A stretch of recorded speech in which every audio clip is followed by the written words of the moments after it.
नमस्कार.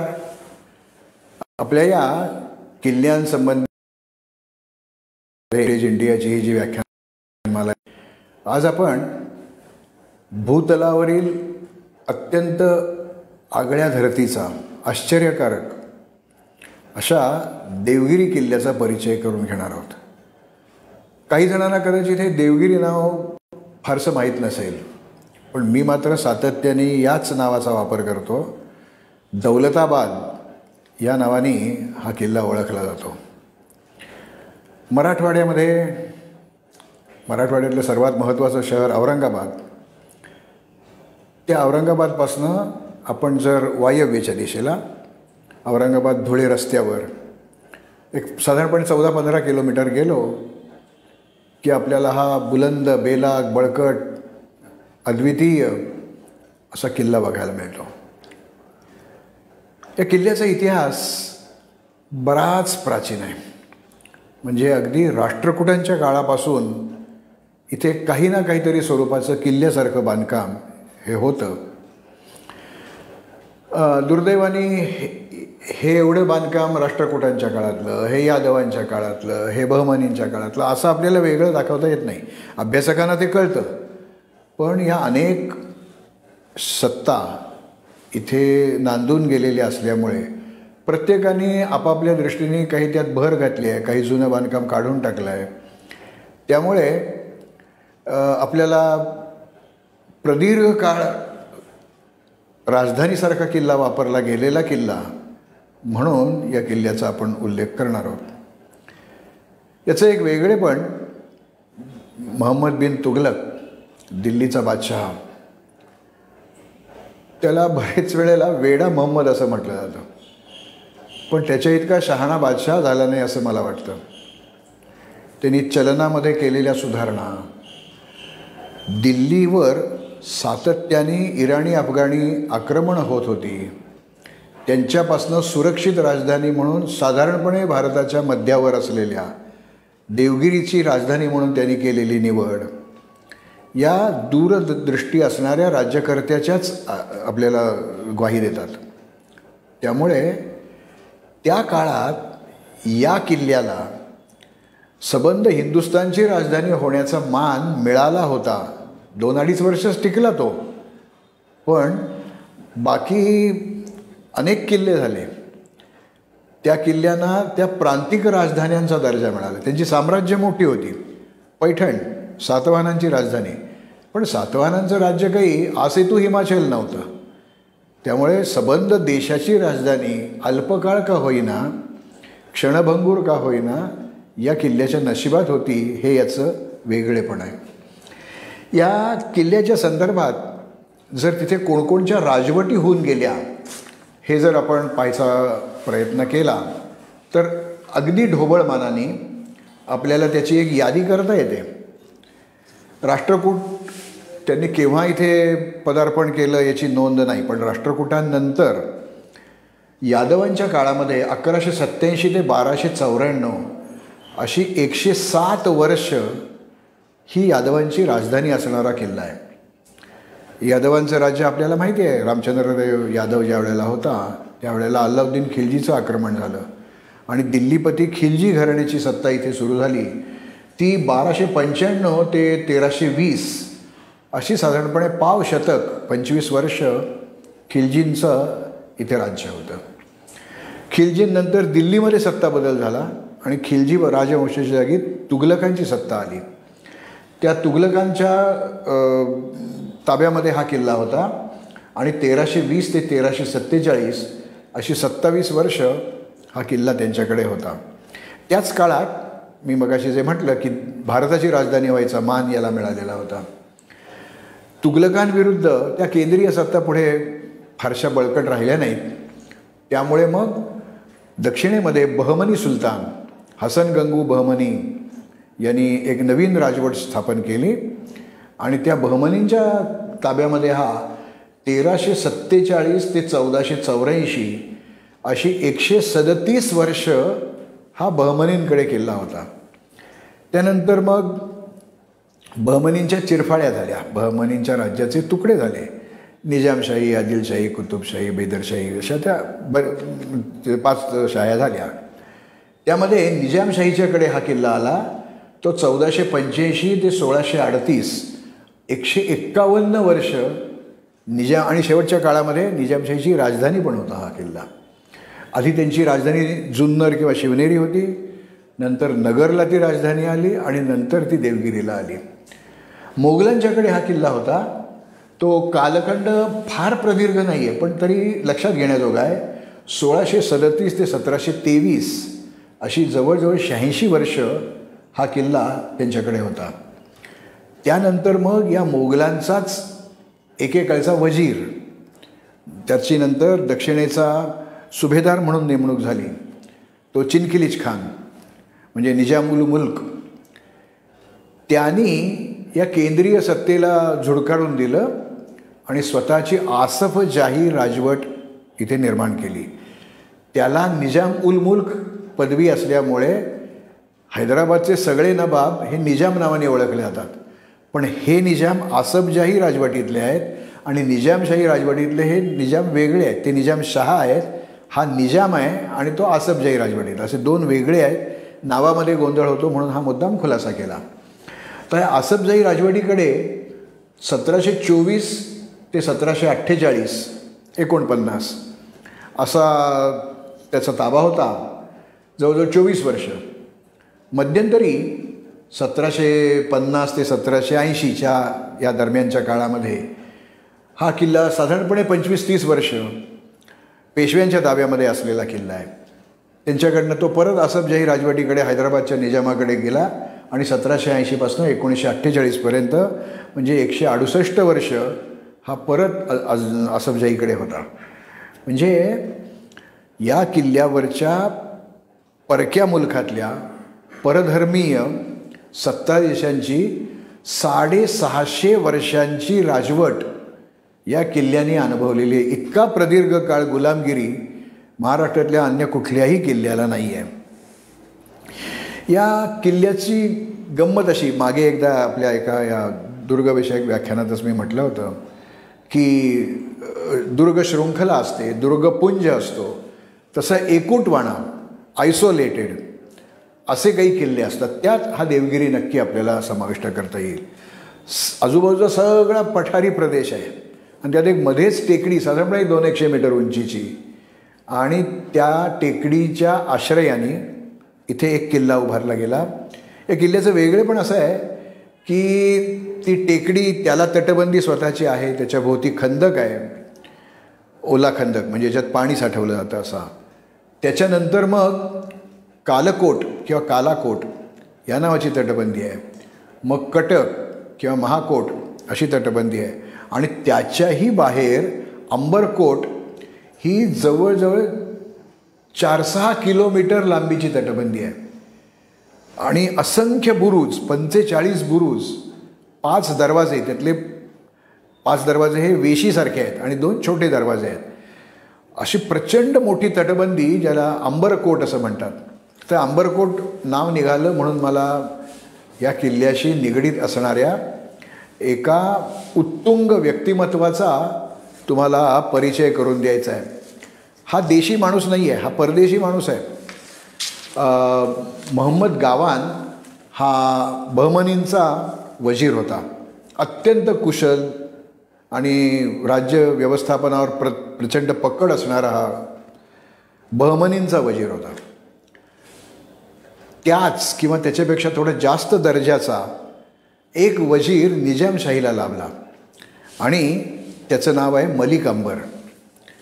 मलिक अंबरचा इतिहास हा खरं देवगिरीशी निगडीत आहे म्हणून मी इथे घेतो आहे, पण देवगिरीवर जाणाऱ्या 90% लोकांना मलिक अंबर हे नावही माहीत नसतं, त्यामुळे त्याचा इतिहासही माहिती असायचं कारण नाही. मुद्दाम मी तो आज इथे सांगणार आहे. 1548च्या सुमाराला आफ्रिकेचा जो पूर्व किनारा आहे तिथे इथिओपिया, इरिट्रिया, सोमालिया असे वेगवेगळे देश आहेत. त्याला हॉर्न ऑफ आफ्रिका असं म्हणतात. त्याचं प्रचलित नाव ॲबिसिनिया आहे. आपल्याकडे त्याचा इथिओपिया असाही उल्लेख मिळतो. तर तिथले ते जंजिरा मुरुडचे जे सिद्धी आहेत ते तिथले आहेत. तसाच या इथिओपियात एका मूर्तिपूजक कुटुंबामध्ये, गरीब कुटुंबामध्ये एका मुलाचा 1548मध्ये जन्म झाला. कंबाता नावाचा जो प्रांत आहे इथिओपियाचा, त्याच्यात तो झाला. नेमकं गाव आपल्याला आज नीट नाही सांगता येत, पण त्या कंबाता प्रांतात कुठेतरी तो जन्म झाला. आणि प्रचंड दारिद्र्य म्हणून त्या जे लहान मूल झालं होतं त्या दाम्पत्याला, त्यांनीच आपलं मूल गुलाम म्हणून एका येमेनी दलालाला विकलं. 20 टुकान हे त्यांच्याकडचं चलनी नाणं होतं. 20 टुकांच्या बदल्यात हे मूल त्यांनी त्या येमेनी दलालाला विकलं. त्या येमेनी दलाला माहिती होतं की या इथिओपियन गुलामांची किंमत दुसरीकडे जास्त होते. म्हणून मग त्यांनी Iraq, बगदादमध्ये Mir Kasam al Baghdadi या नावाचा एक धनाढ्य सरदार होता, त्याला त्यांनी ते मूल विकून टाकलं. त्या मीर कासम अल बगदादीनी या छापू नावाच्या मुलाला मुस्लिम धर्म दिला, मुस्लिम चालीरीती शिकवल्या आणि त्याचं मलिक अंबर असं त्यांनी छापूपासनं मलिक अंबर हे नामांतर केलं. तो आता कुमार अवस्थेतनं युवक अवस्थेमध्ये, प्रौढ अवस्थेमध्ये गेलेला आहे. आता या धडधाकट गुलामाला खूप चांगली किंमत येईल भारतामध्ये, म्हणून त्यांनी निजामशाही जो वजीर होता चंगेज खान, त्या चंगेज खानाला या अंबराची विक्री गुलाम म्हणून केली. त्याची एकंदर बुद्धी, त्याची एकंदर समज पाहून चंगेज खानाने त्याला प्रशासन आणि युद्धकला याच्या बाबतीतले उत्तम धडे दिले. आणि तो अर्थात होता तो गुलामच होता, पण त्यावेळची प्रथा अशी एक होती की गुलाम म्हणून ज्या माणसाने विकत घेतला आहे त्या माणसाचा मृत्यू झाला तर ते गुलाम स्वतंत्र व्हायचे. त्यामुळे त्याच्या मुलांकडे किंवा त्याच्या वारसदारांकडे ते गुलाम म्हणून नाही जायचे. त्या सवलतीचा फायदा या मलिक अंबरला मिळाला आणि मलिक अंबरनी, आता गुलामीची सवय होती, तर त्यांनी विचार केला आपण काहीतरी व्यवसाय करायला पाहिजे. म्हणून त्यांनी आपल्या आजूबाजूच्या लोकांमधनं लढाऊ वृत्तीच्या काही मंडळींची एक टोळी तयार केली आणि कोणालाही युद्धाला भाड्याने ती टोळी दिली जायची आणि मलिक अंबर काही वेळा त्याचं नेतृत्व करायचा. आणि त्या टोळीमध्ये बहुसंख्य सगळे सिद्धी म्हणजे आफ्रिकन मंडळी होती. त्यांच्यामुळे या मलिक अंबरची प्रतिष्ठा वाढायला लागली आणि हा एक महत्त्वाचा लढवय्या आणि आपल्याकडे आपल्या बाजूला जर हा भिडू असेल तर आपल्याला यश मिळेल, अशी एक सार्वत्रिक समजूत तिथे निर्माण झाली. आणि याचा कस कधी लागला तर 1599मध्ये अकबर, दिल्लीचा बादशाह, त्यांनी नगरच्या किल्ल्याला म्हणजे निजामशाहीच्या राजधानीला वेढा घातला, राजधानी जिंकून घेतली. त्यावेळेला या मलिक अंबरच्या टोळीने एक चांगली कामगिरी केली होती. अर्थात पराभव पत्करावा लागला हा भाग आहे, पण त्याच्यात त्याचं युद्ध नेतृत्व झळाळून उठलं. आणि मग 1601 पासनं 1626 पर्यंत, त्यातली 1607 ते 1626 हा त्या निजामशाहीचा वजीर झाला. म्हणजे एकेकाळीचा गुलाम, आफ्रिकन सिद्धी, त्याला देखील दरबारामध्ये फार वरचं स्थान मिळत नव्हतं, कारण त्याचा रंग, त्याचा तो परकीय आहे हे कळत असायचं. पण तरी वजीर म्हणून त्यांनी जी कामगिरी केली ती अद्वितीय आहे. आणि या अंबरकोट, आत्ता ज्याच्यावरनं हा सगळा विषय निघाला, त्या अंबरकोटाची बांधणी मलिक अंबरनी केली आहे आणि म्हणून अंबरनी बांधलेला कोट म्हणून त्याला अंबरकोट असं नाव मिळालं. या देवगिरी किल्ला तर दुर्गम होताच, पण या अंबरकोटाच्या बाहेरच्या बाजूला त्यांनी एक प्रचंड मोठा खंदक निर्माण केला आहे, ज्याच्यात पाणी नाही आहे. ड्राय मोट म्हणजे कोरडा खंदक असं त्याचं वर्णन करता येईल. आणि त्या खंदकाच्या बाहेर रेवणी आहे, म्हणजे एक असा मातीचा चढ असल्यासारखा भाग आहे. त्यामुळे पुढे खंदक आहे त्याच्यानंतर तटबंदी आहे हे शत्रूला लांबनं येताना कळतच नव्हतं. एकदम ते रेवणीवर चढून आले की तटावरच्या लोकांना ते दिसायचे आणि त्यांना मारलं जायचं. अशी एक वेगळी कोरड्या खंदकाची योजना या मलिक अंबरनी देवगिरीला केलेली आहे. पण आपण काय करतो, आपण त्या अंबरकोटातनं वाहनातनं येतो, अंबरकोटाच्या वेशीतनं येतो आणि त्या 2 नंबरची जी तटबंदी आहे त्याच्या दाराशी जाऊन उभे राहतो. त्यामुळे हे आपल्या लक्षात येत नाही. पण आवर्जून जावं, पाहावं अशी ती तटबंदी आहे. आणि देवगिरीचं राजधानी असल्यामुळे प्रचंड पाण्याची गरज होती. तर त्यांनी इथे निर्माण केलेल्या जलव्यवस्थेबद्दल मी नंतर थोडंसं बोलीन. तर मलिक अंबर आणि देवगिरी ही नावं एकमेकांपासून आपल्याला सुट्टी करताच येणार नाहीत, इतका याचा परिणाम आहे. एवढंच नाही, 80व्या वर्षी त्याचा मृत्यू झाला 1626मध्ये. त्यावेळेला हा भारतातलाच नाही जगातला पहिला क्षेपणास्त्र म्हणजे रॉकेटचा वापर करणारा सेनापती आहे. हीही आपल्याला माहिती नसते. म्हणजे परदेशी माणूस भारतात येऊन एक उत्कृष्ट सेनापती होतो, उत्कृष्ट नगररचनाकार होतो, उत्कृष्ट दुर्गरचनाकार होतो आणि त्याचा संबंध या देवगिरीशी आहे याची जाणीव कुठेतरी आपण देवगिरीच्या किल्ल्याची माहिती घेताना असायला पाहिजे. खूप प्रयत्न करूनसुद्धा या दिल्लीच्या मोगलांना मलिक अंबरला नमवता नाही आलं.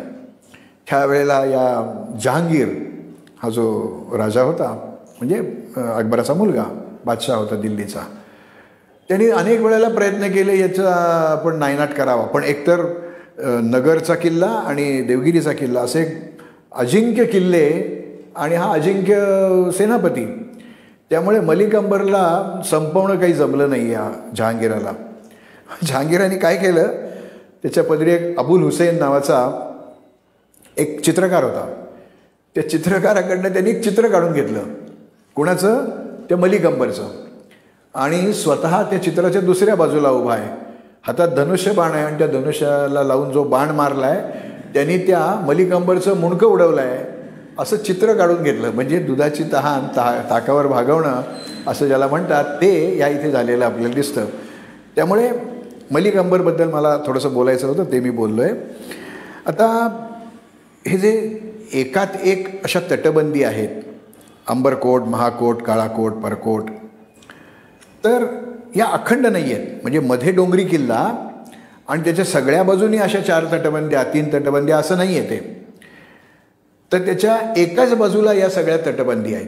आणि त्या भागातच ज्यावेळी ते देवगिरी ही यादवांची राजधानी होती त्यावेळेला दौलताबाद ही बहमनींची किंवा त्याच्या आधी या तुघलकांची राजधानी होती. त्यावेळेला राजधानीचं शहर हे या कोटामध्ये असायचं, त्यामुळे तो भुईकोट किल्ला आहे. तर भुईकोट आणि डोंगरी किल्ला असं हे एक मिश्र दुर्गाचं उदाहरण आहे. आपण त्या यादवांच्याच पदरी असलेल्या त्या लाला लक्ष्मीधराच्या ग्रंथाचा आपण एकदा उल्लेख केला होता, दैवज्ञ विलास प्रथमम गिरिदुर्गंच्या वनदुर्गम द्वितीयकम. तर तो दैवज्ञ विलासकार लक्ष्मीधर या यादवांच्या पदरी या देवगिरी किल्ल्यावर असताना होता. देवगिरीचा जर आपण प्राचीन इतिहास बघायला लागलो तर देवगड, सूरगिरी, धारागिरी, देवगिरी आणि ज्या वेळेला हा यादवांकडून खिलजींकडे गेला त्यावेळेला त्याचं नाव कुतुबाबाद असं झालं. खिलजींकडनं तो तुघलकांकडे गेला, तुघलकांकडनं त्याची राजधानी करायचं ठरलं मोहम्मद बिन तुघलकांनी. त्यावेळेला त्याचं नाव ठेवलं कुवत उल इस्लाम. ते नाव काही फारसं लोकांना नाही आवडलं, म्हणायलाही त्या लांबलचक होतं आणि नाही आवडलं.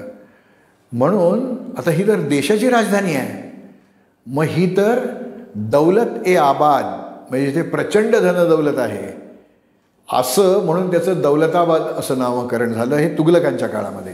तर अशी वेगवेगळी नावं वेगवेगळ्या कालखंडामध्ये इथे आपल्याला दिसतात. या मगाशी मी मिश्रदुर्गाचा उल्लेख केला, तर या किल्ल्याचं वेगळेपण असं की ती मध्ये जी टेकडी आहे त्याच्या सगळ्या बाजूंनी तासलेले कडे आहेत आणि ते इतके गुळगुळीत तासलेले आहेत की गमतीने म्हणतात की साप किंवा मुंगीसुद्धा त्याच्यावरनं सरळ वर चढू शकणार नाही. आणि त्या तासलेल्या कड्याच्या खालच्या बाजूला खंदक आहे.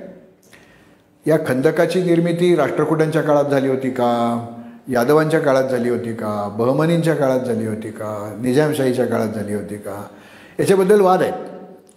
ते तज्ज्ञ लोकांनी त्याच्याबद्दल तपशील शोधावेत. पण बऱ्याच अभ्यासकांचं मत असं आहे, हा जो खंदक आहे हा या मलिक अंबरने तयार केलेला आहे.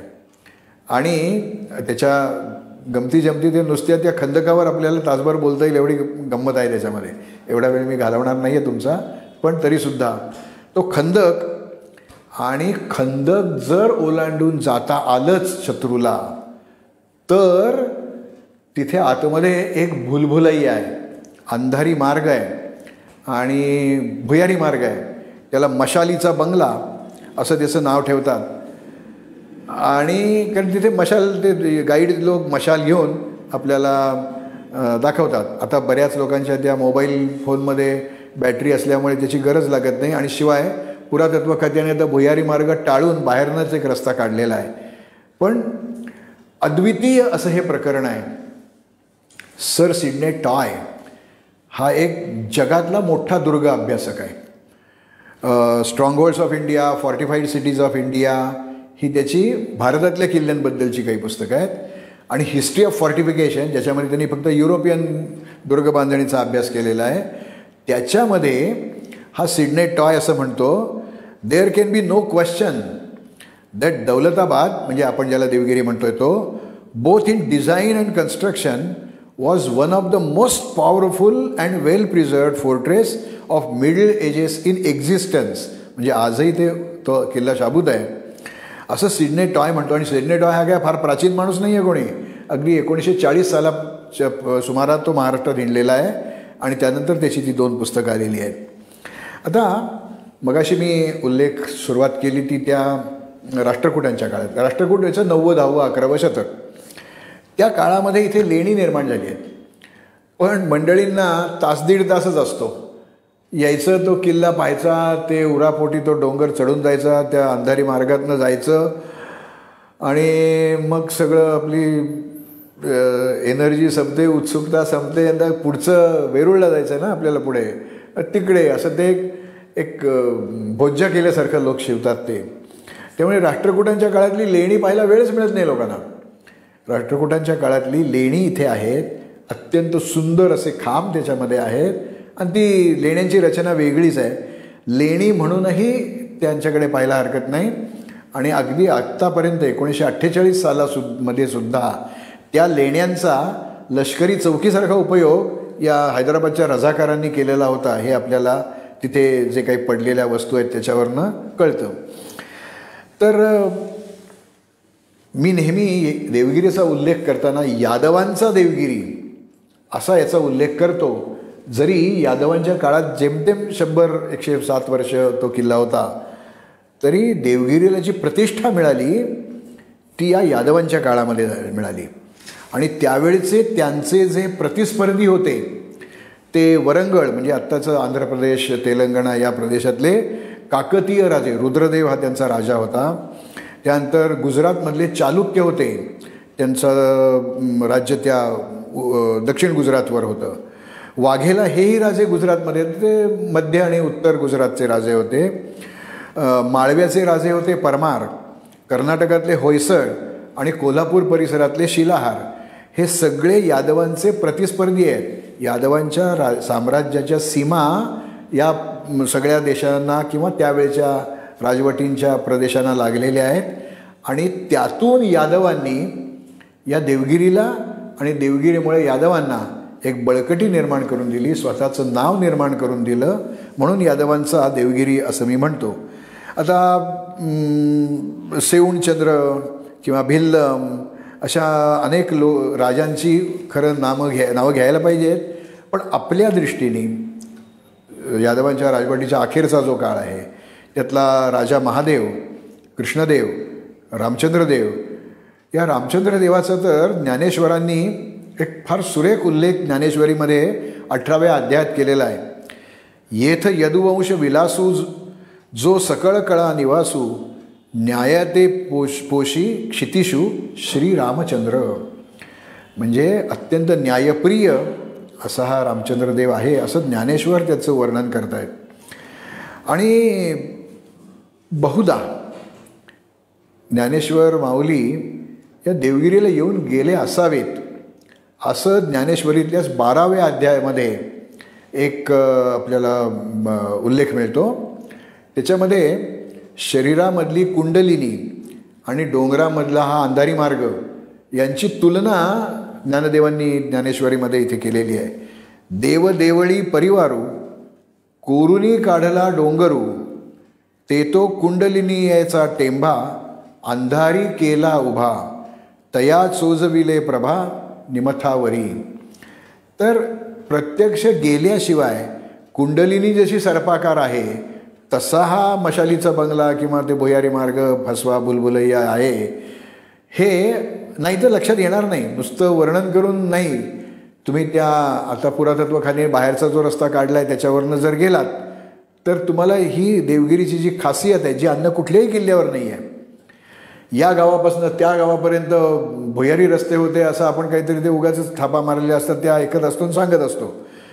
तर प्रत्यक्ष भुयार म्हणजे किती दाट अंधार असतो, डोळ्यात बोट घातलं तरी दिसणार नाही.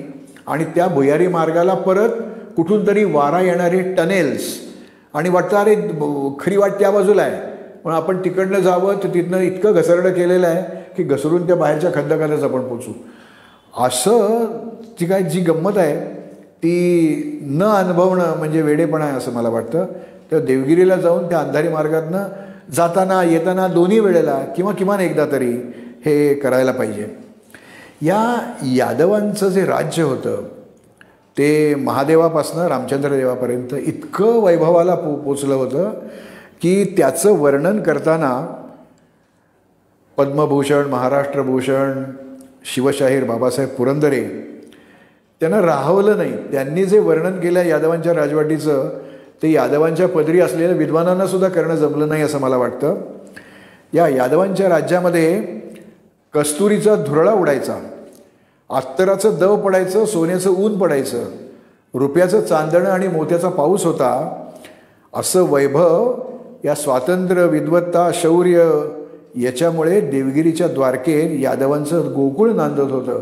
अशा अर्थाचं बाबासाहेबांनी केलेलं वर्णन हे ज्यावेळेला आपण देवगिरीचं हे वर्णन आधी वाचलेलं असतं आणि देवगिरीवर जातो त्यावेळेचं आपल्या मनापुढे आलं तर या पडक्या वास्तूंच्या इथे यादवांचे राजमहाल होते. डॉक्टर माट्यांच्या पुस्तकामध्ये यादवांचा देवगिरी कसा होता त्याचं एक पुनर्रचना जर कल्पनेने आपण केली तर कसं दिसेल ते त्याचं एक फार सुरेख चित्र ते आपण नंतर पाहतोय. तर या यादवांच्या राजवटीमध्ये महाराष्ट्रातल्या या राजवंशाचं वैभव सगळ्या दृष्टीने सत्ता होती, संपत्ती होती, पराक्रम होता आणि विद्वत्ता होती. त्या विद्वत्तेच्या दृष्टीने खोलेश्वर, बिचणदेव हे आणि शंकर हे सेनापती होते. मुकुंदराज, चक्रधर, ज्ञानेश्वर, निवृत्तीनाथ आणि ती सगळी संतांची मांदियाळी ही यादवांच्या काळामध्ये होती. भास्कराचार्य, लक्ष्मीधर हे विद्वान तर होतेच पण खगोलशास्त्रज्ञ होते. त्यांची पुस्तकं, ग्रंथ उपलब्ध आहेत त्यांचे. त्यानंतर केशव आणि धनेश हे त्या काळातले सबंध देशातले अत्यंत जाणते असे वैद्यराज होते म्हणजे डॉक्टर्स होते. त्यानंतर अनंतदेव, अमलानंद ही तत्त्वज्ञ मंडळी होती. शारंगधरासारखा संगीतज्ञ होता. नरसिंह, नरेंद्र, शैल्य असे कवी होते. त्यामुळे विद्वत्ता ही ओतप्रोत या यादवांच्या दरबारामध्ये भरलेली होती. त्या यादवांच्या राजधानीत आपण जातोय हे मनामध्ये असलं की तो देवगिरी आपल्याला वेगळा दिसायला लागतो. 1293च्या डिसेंबरमध्ये दिल्लीचा अत्यंत क्रूरकर्मा असा अलाउद्दीन खिलजी हा दक्षिणेमध्ये चालून आला, विंध्य ओलांडला आणि अचानक ती टोळधाड देवगिरीवर आली, यादवांच्या राज्यावर आली. त्यावेळेला रामचंद्रदेव हे यादवांचे सम्राट होते आणि त्यांचा पराभव झाला. त्यात बरीच लूट नेली त्यांनी. पण याचं 300 वर्षांनंतर म्हणजे आता ही 1293 म्हणजे आपण 1300 धरू, त्यानंतर 300 वर्षांनी म्हणजे 1620-22-26च्या सुमाराला फेरिस्ता नावाचा एक पर्यटक इथे आला होता. त्यांनी लिहिलेल्या पुस्तकाला इतिहासाचा आधारग्रंथ म्हणून पण समजलं जातं. त्याच्या पुस्तकात या रामचंद्र देवाकडनं किती खंडणी अल्लाउद्दीननी नेली याची एक नोंद मिळते. आपण गंमत म्हणूनच ती पाहिजे. तर त्याच्यामध्ये त्यांनी जे काही प्रचंड म्हणजे आपण डोळे फिरतील एवढी ती लूट आहे. 600 मण सोनं, 700 मण 1000 मण चांदी, 7 मण मोती, 2 मण हिरे माणकं आणि रेशमी कापडाचे 4000 ठाण. एवढी लूट तर घेतलीच, पण दरवर्षी प्रचंड मोठी अशी वार्षिक खंडणी करण्याचा करार त्यांनी केला. आणि एलिचपूर नावाचा जो परगणा होता, उत्तरेचा जो भाग आहे यादव राज्याचा, तो परगणा या स्वारीचा खर्च म्हणून अल्लाउद्दीननी यादवांकडनं घेतला. आता ही 300 वर्षांनंतर केलेली फेरिस्त्याची नोंद आहे. त्यात अधिकृतता किती? त्या फेरिस्त्याच्या ह्याच्यात आणखी एक गंमत, म्हणजे आपल्याकडे इतिहासापेक्षा कपोलकल्पितलाच जास्त महत्त्व असतं.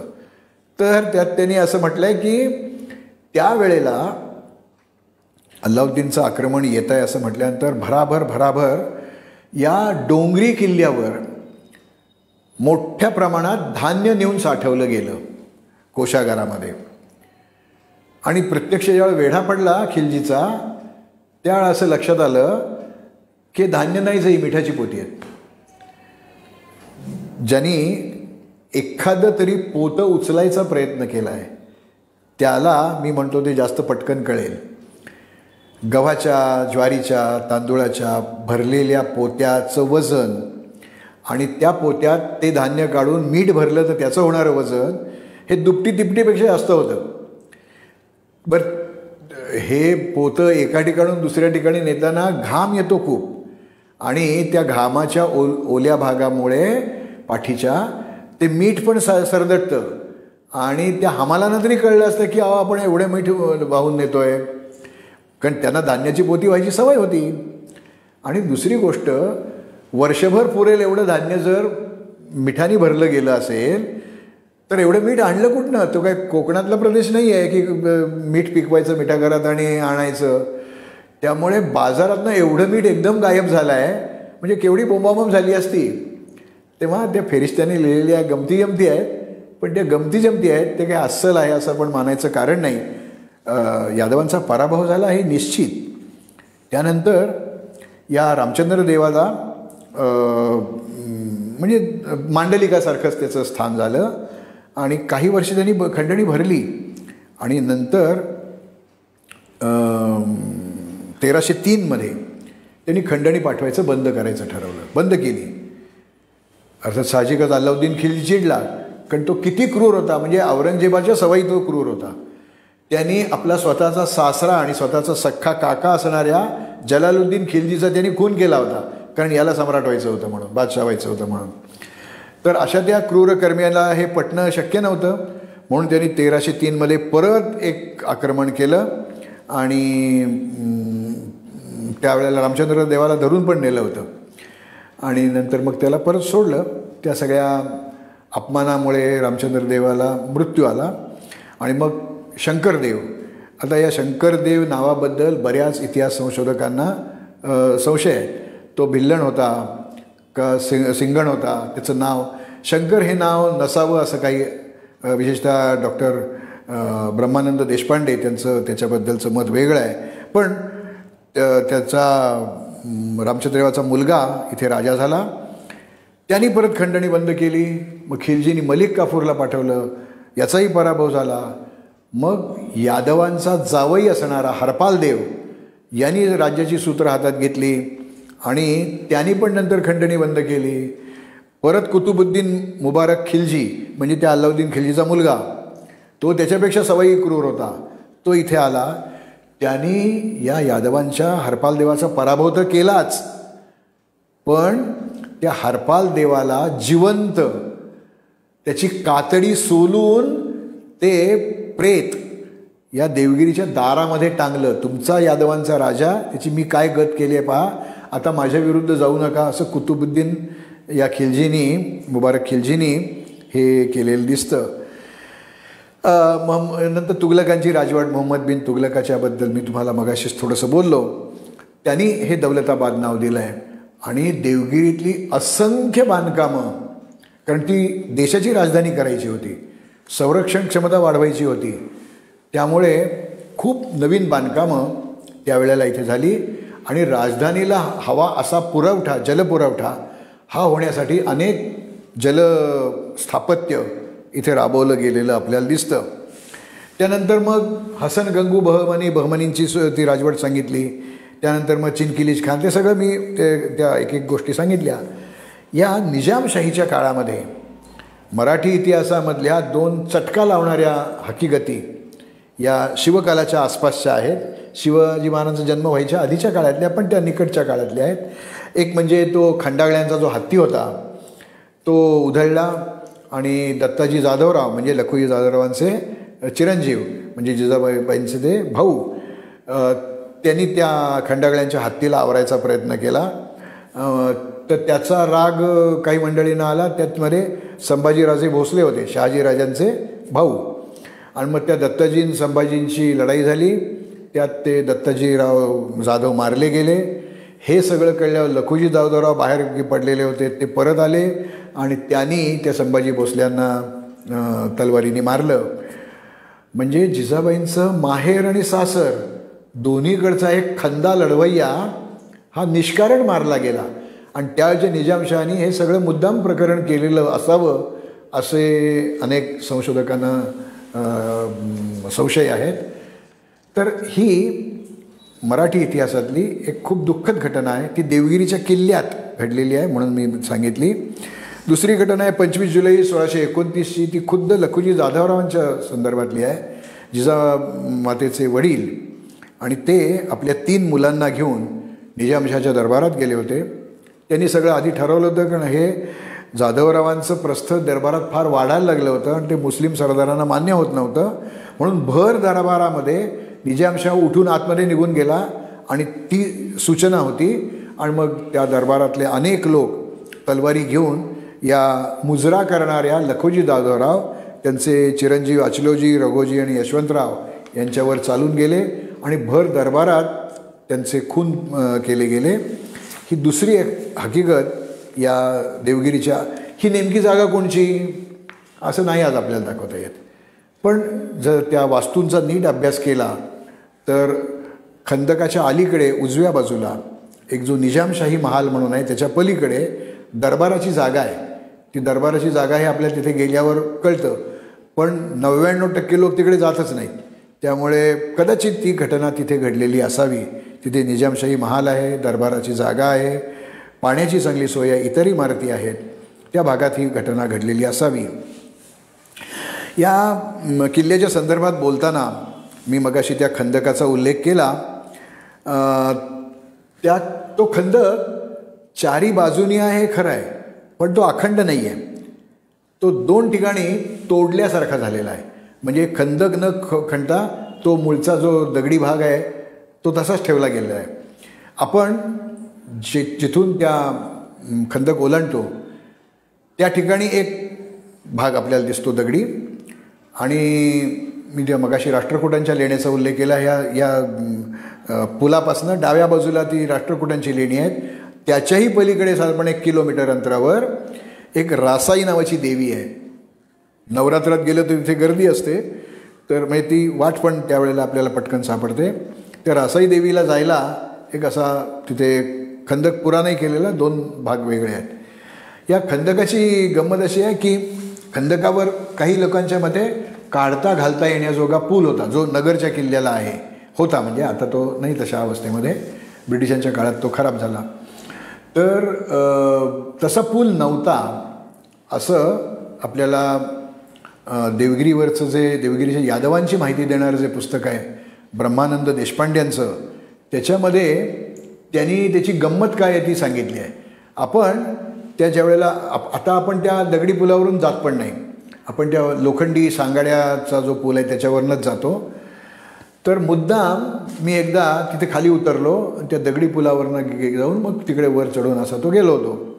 तर तिथे गेल्यावर एक छान लक्षात गंमत आली, ती म्हणजे त्या दगडी पुलाच्या दोन्ही बाजूला या खंदकामध्ये अर्धवट बांधलेल्या अर्धवट खोदलेल्या अशा भिंतींसारखा भाग आहे आणि त्या भिंतीची उंची ही या पुलाच्या पेक्षा जास्त आहे.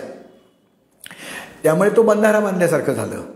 या खंदकामध्ये असलेलं पाणी उजवीकडच्या त्या बंधाऱ्यात जो ते भोग ठेवलेला आहे, जे दट्ट्या लावून नंतर बंद करता येतं, ते काढायचा दट्ट्या, म्हणजे त्यातनं पाणी यायला लागेल आणि या पुलाच्या दोन्ही बाजूनी ते बंधारे असल्यामुळे त्या पुलाच्या पातळीवर येईल आणि ते पूल त्याच्यामध्ये बुडेल. या डाव्या बाजूला जी भिंत आहे तिथे परत एक भोक आहे त्या भिंतीला, ते जर आपण नीट पाहिलं तर दिसतं ते आपल्याला. तर तिथेही दट्ट्या घातलेला आहे, त्यामुळे हे पाणी तिथे वाढत राहील. ज्या वेळेला ते आक्रमण बिक्रमण गेलं आहे, आता आपल्यालाच इकडे तिकडे जाय करायची आहे, त्यात तो दट्ट्या काढायचा म्हणजे हे पाणी खंदकामध्ये जाईल, ते काही वाहून जाणार नाही आहे, त्या पाण्याचा परत वापर केलेलाच आहे. अशी गंमत खुबी ही या खंदकामध्ये आहे. हे इतक्या बारकाईने आपण बघणं खूप महत्त्वाचं आहे, नाहीतर मग तो दुर्गम दुर्ग का, अजिंक्य किल्ला का, हे आपल्याला त्याशिवाय कळणार नाही. आता इथे ज्या वेळेला आपण, मी थोडंसं परत खंदकातनं मागे येतो आहे, आपण त्या अंबरकोट नंतरचा जो कालाकोट आहे त्या कालाकोटातनं आत आलो, जिथे आपण ते प्रवेशाचं तिकीट काढतो. तिथे तुम्हाला तोफा बघायला मिळतात. आणि जसं औसाच्या किल्ल्यामध्ये, औसा म्हणजे दक्षिण महाराष्ट्रातला तो किल्ला आहे, औसा, नळदुर्ग, परांडा, त्या औसाच्या किल्ल्यात जसे अनेक तऱ्हेच्या तोफा आपल्याला बघायला मिळतात, तशा देवगिरीच्या या तिसऱ्या आणि चौथ्या दरवाजाच्या मध्ये आपल्याला त्या तोफा बघायला मिळतात.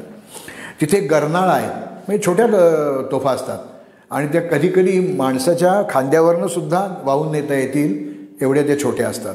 शूतर नाला आहेत, म्हणजे उंटावरनं ज्यांचा मारा करता येतो अशा तिथे आहेत.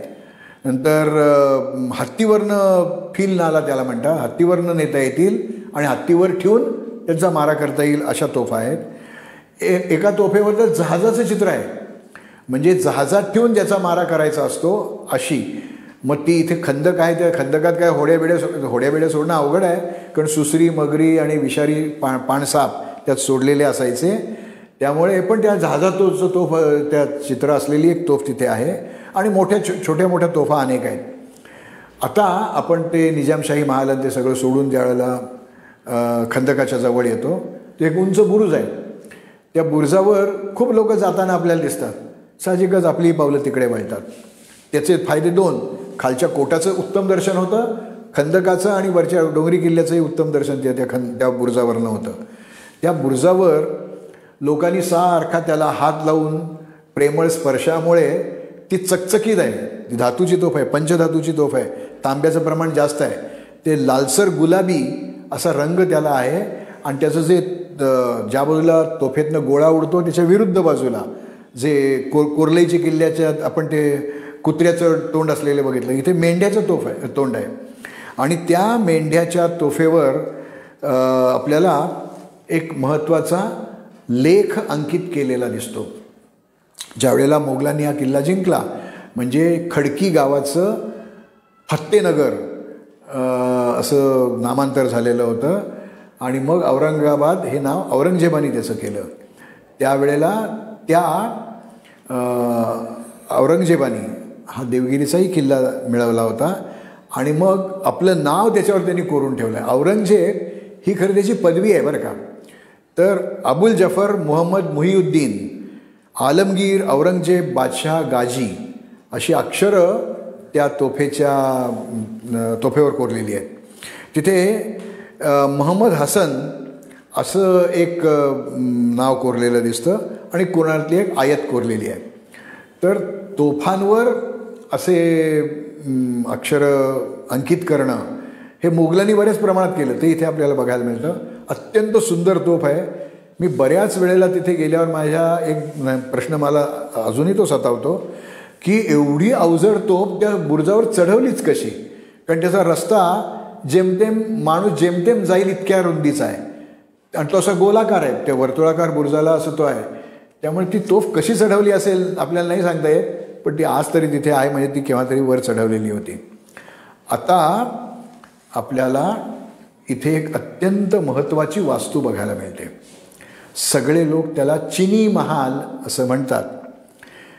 या चिनी नावाचा चीन देशाशी काहीही संबंध नाही, पण चायनीज ब्ल्यू ग्लेज्ड टाईल्स असं ज्याला म्हणतात, म्हणजे चकाकी असणाऱ्या निळ्या रंगाच्या कौलं म्हणू आपण किंवा फरशा म्हणू, अशा ज्याच्यावर जडवलेल्या आहेत. त्यातल्या काही फरशा अजूनही शिल्लक आहेत बरं का तिथे.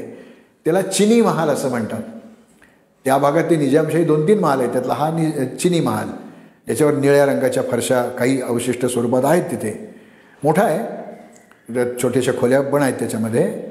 तर ही जागा अत्यंत महत्त्वाची जागा माझ्या दृष्टीने मला वाटते, कारण शंभूराजांचा अंत झाल्यानंतर रायगड मोगलांकडे गेला आणि येसूबाई साहेब आणि संभाजीराजे यांचा मुलगा शिवाजी, त्याचं नाव बदलून नंतर औरंगजेबाने शाहू केलं, तो बाल शिवाजी किंवा शाहू आणि येसूबाई साहेब यांना या चिनी महालात कैदेत ठेवलेलं होतं. नेमकं कुठे त्या या इथे ठेवलं असं काय आपल्याला सांगता येत नाही, पण तिथे त्यांना कैदेत ठेवलं होतं. त्यानंतर त्याच्या आधी कुतुबशहा म्हणजे तानाशहा, अबुल हसन तानाशहा, हा कुतुबशहा म्हणजे त्या कुतुबशाही राज्याचा मालक, त्याला याच जागी कैदेत ठेवलेलं होतं. त्यानंतर सिकंदर आदिलशहा, त्याला तर गळ्यात पट्टा घालून या इथे कैदेमध्ये ठेवलेला होता. काकतीय राजा म्हणजे वरंगळचे राजे, तो गणपती, त्या गणपतीला इथे ठेवलेलं होतं. अशा अनेक मंडळींना जिथे तुरुंगवास घडला ती ही जागा आहे.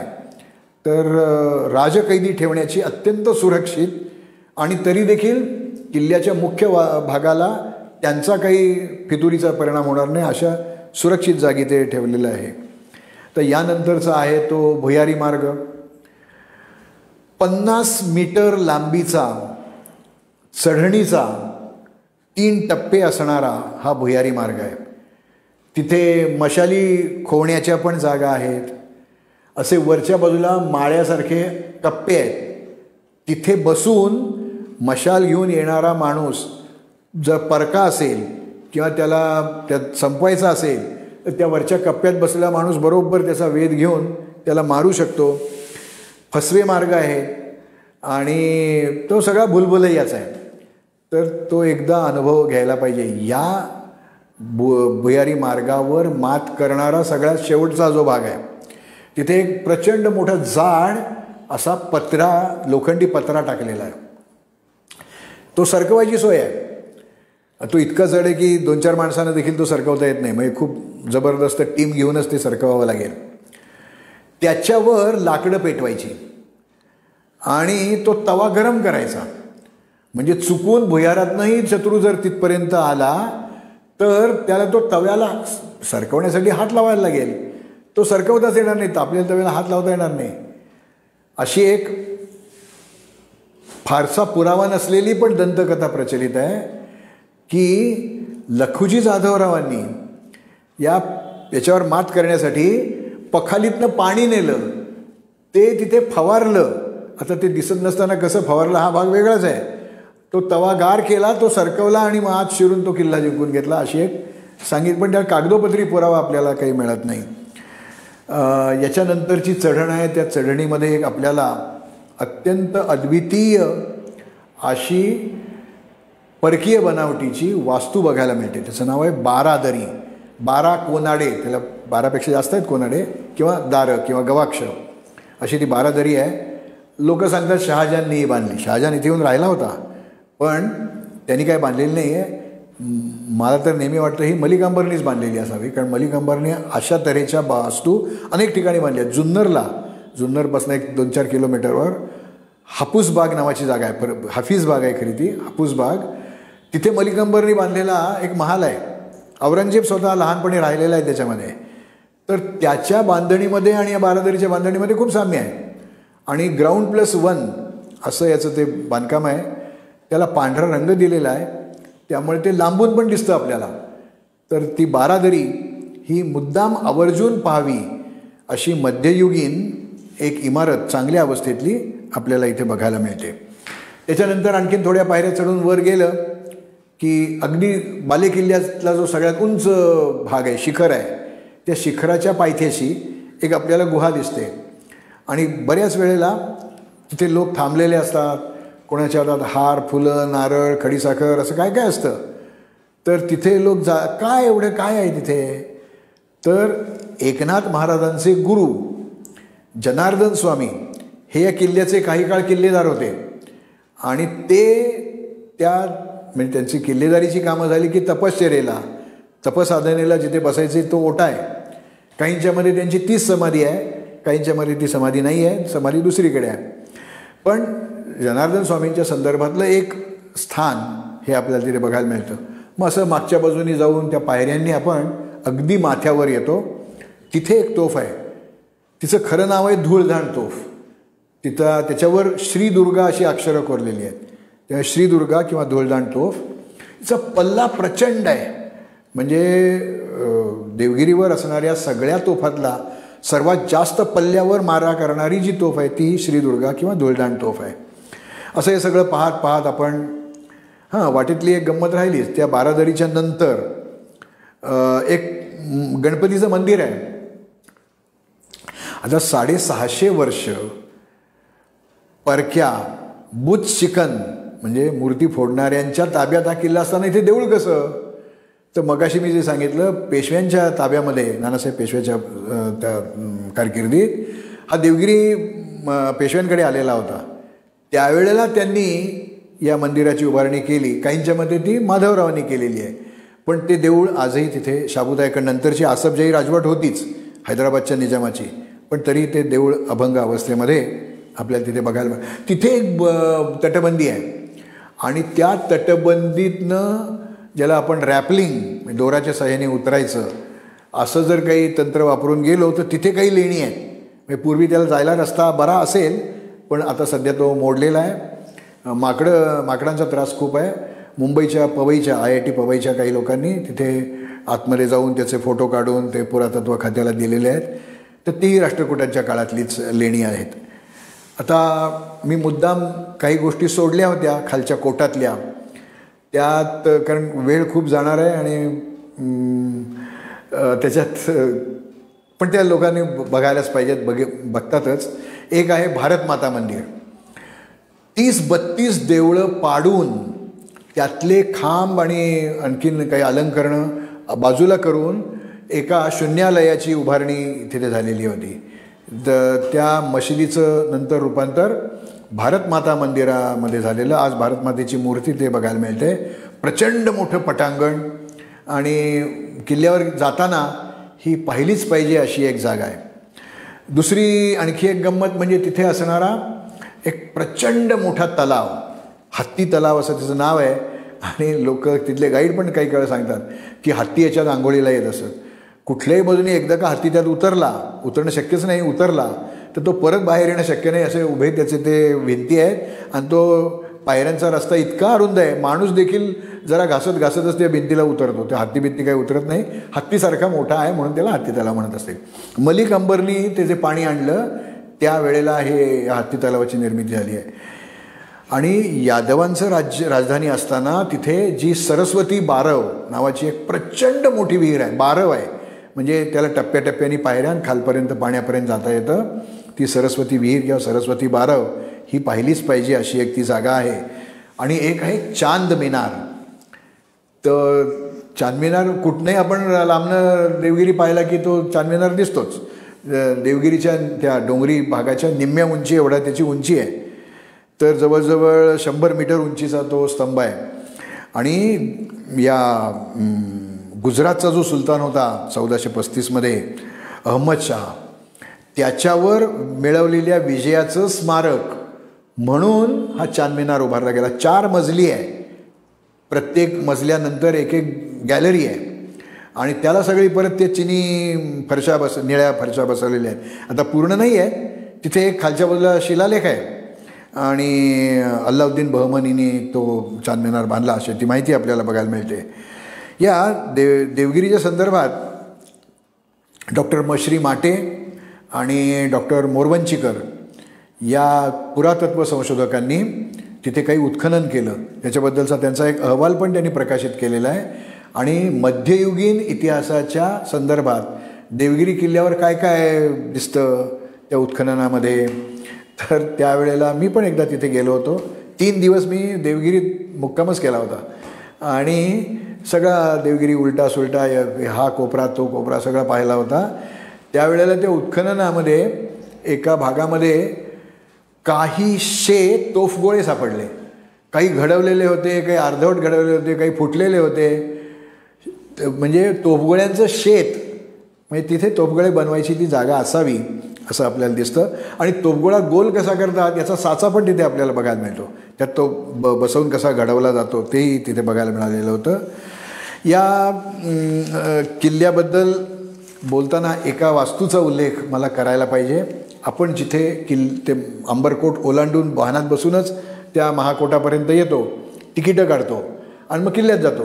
त्याच्याऐवजी बरोबर विरुद्ध बाजूला जायचं. आपण एक साधारणपणे अर्धा किलोमीटर चालत जायचं. रस्ता खूप चांगला नाही आहे, पायवाटेनीच जाता येतं. तिथे हमाम आहे. असा हमाम चौलच्या उत्खननात पण एक सापडलेला आहे. असा हमाम शिवनेरीवर आहे. अनेक किल्ल्यांवर असे हमाम बघायला मिळतात. पण सर्वात चांगल्या अवस्थेमध्ये असलेला हमाम हा आपल्याला देवगिरीवर पाहायला मिळतो. आणि तिथे गार पाणी येण्याची जागा, गरम पाणी येण्याची जागा आणि आंघोळ करण्याची जागा असं ते नाही आहे. जलक्रीडा असं त्याचं स्वरूप आहे. आणि अत्तरं बित्तरं घातलेलं पाणी आणि असं ती सगळी गंमत जी काय आहे, तिथे येणारे प्रकाश येणारे वारा येणारे जे झरोके आहेत ते, हे सगळं जर तुम्हाला नीट पाहायचं असेल, अभ्यासायचं असेल तर हा हमाम पाहिलाच पाहिजे. देवगिरीला आल्यावर अनेक ज्या गोष्टी पाहिल्या पाहिजेत त्यातली ही गोष्ट आहे. तर शेवटी कसं आहे, हे सगळेच किल्ले मला खूप आवडतात. या सगळ्या किल्ल्यांवर मी खूप वेळा गेलो आहे. त्यामुळे मी जे काही तुम्हाला सांगतो ते माझ्याकडच्या माहितीतली अर्धीमुर्धीच माहिती मी तुम्हाला सांगत असतो. पण तरीसुद्धा कुठेतरी थांबायची गरज आहे. तुमचाही पेशन्स फार पाहण्याची काही माझी इच्छा नाही आहे. पण ही संधी मला हेरिटेज इंडियामुळे मिळाली. मुकुलजींमुळे हे चित्रण होत आहे तिकडे, नंतर ते त्याच्यावर संस्कार करून तुमच्यापर्यंत ती चित्रफित येते आहे. आणि तुम्ही सातत्याने हे माझं कंटाळवाणं बोलणंही ऐकून घेत आहे. याबद्दल तुमचे आभार मानण्यासाठी माझ्याकडचा तोच शब्द धन्यवाद. आज आपण इथे थांबूया.